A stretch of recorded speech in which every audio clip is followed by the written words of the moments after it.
semuanya, kembali lagi bersama saya Reginaldus Yundelsun Rabi, mahasiswa program studi Ilmu Komunikasi Universitas Katolik Widya Mandira, Kupang. Baik, pada kesempatan ini kita akan membahas tentang komunikasi di era digital. Komunikasi adalah proses penyampaian pesan atau informasi dari satu pihak kepada pihak lainnya sehingga pesan yang dimaksud dapat dipahami.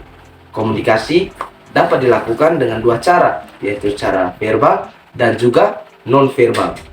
Sejarah komunikasi itu awalnya komunikasi berbentuk lisan ataupun tulisan seperti di zaman purba. Seperti yang kita ingat, ada peninggalan tulisan di batu dan juga daun untuk meninggalkan informasi.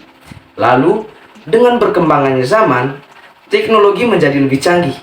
Manusia dimudahkan karena terciptanya teknologi. Nah, apa saja teknologi yang membantu manusia saat ini? Teknologi yang membantu manusia saat ini contohnya adalah penggunaan telepon untuk komunikasi jarak jauh. Dahulu orang tua kita masih menggunakan surat pos untuk berkomunikasi jarak jauh. Nah, sekarang ini semakin canggihnya teknologi, kita bisa berkomunikasi tanpa harus ke kantor pos lagi. Cukup dalam satu genggaman saja, kita dapat memberikan informasi atau menyebarkan informasi kepada seseorang yang lokasinya jauh dari kita. Jadi, sangat memudahkan manusia atau kesejahteraan manusia.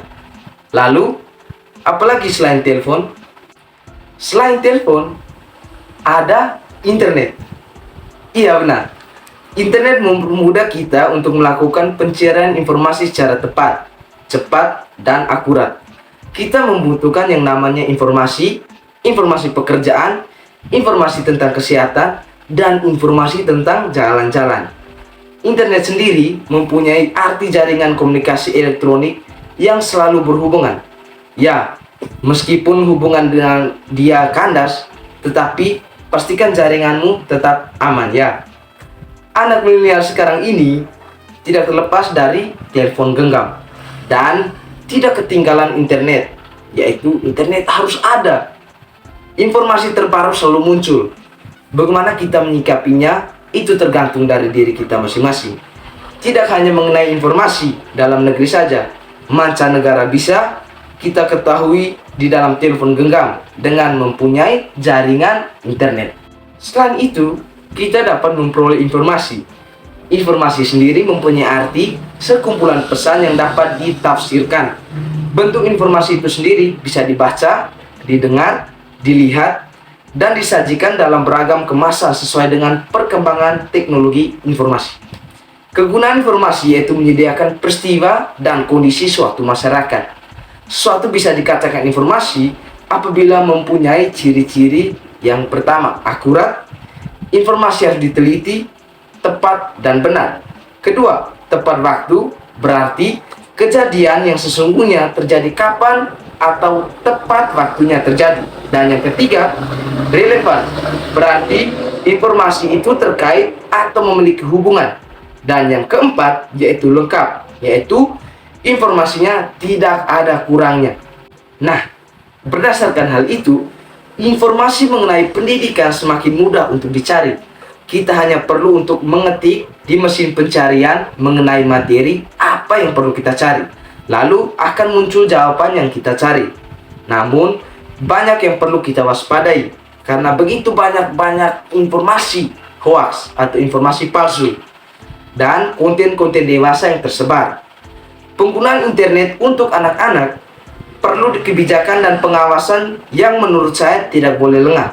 Kemudian, kemudahan diberikan teknologi komunikasi lainnya adalah memangkas waktu dan lebih cepat untuk bertukar informasi untuk mitra bisnis ataupun kerabat.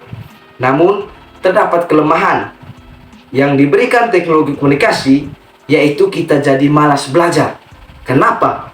Karena seperti yang cerita di atas, kita mencari jawaban materi, kita hanya tinggal ketik di mesin pencarian, lalu muncul jawabannya. Anak sekolah jadi kurang fokus dalam pembelajaran dan memahami materi. Mereka bisa saja malah bermain internet dan kita tidak pernah tahu, maka dari itu perlunya pengawasan dari orang tua. Yang berikut, teknologi komunikasi. Kita tahu bahwa di era digital, media komunikasi semakin beragam.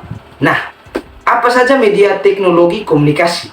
Yang pertama, ada telegraf, telepon kabel, intercom, email, smartphone, televisi digital, dan masih banyak lagi. Teknologi digunakan untuk memindahkan informasi dari sumber ke penerima. Teknologi komunikasi juga bisa membantu kita untuk pergi ke tempat yang kita tuju lebih mudah, seperti memesan kendaraan ataupun membeli makanan ataupun barang yang kita butuhkan guna untuk menghemat waktu dan tenaga kita.